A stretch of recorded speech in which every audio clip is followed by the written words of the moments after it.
So in Rus, you are the European champion and you came to Latvia and you proved once again that you are the best. Ja, nagu näha siin siis see auhind, mille ma siis seekord Lätist õnnestus mul siis võita. Lätlaste puhul oli hästi tihe konkurents tegelikult, et noored poisid tulid ja näitasid ka häid tulemusi.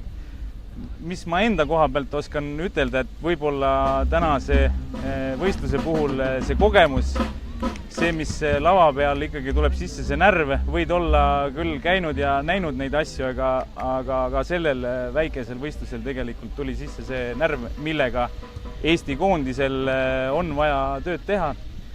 Aga selle jaoks ongi harjutamine. Harjutamine teebki meist need, kuhu me siis järjekordse auhinnaga tõestuseks oleme jõudnud.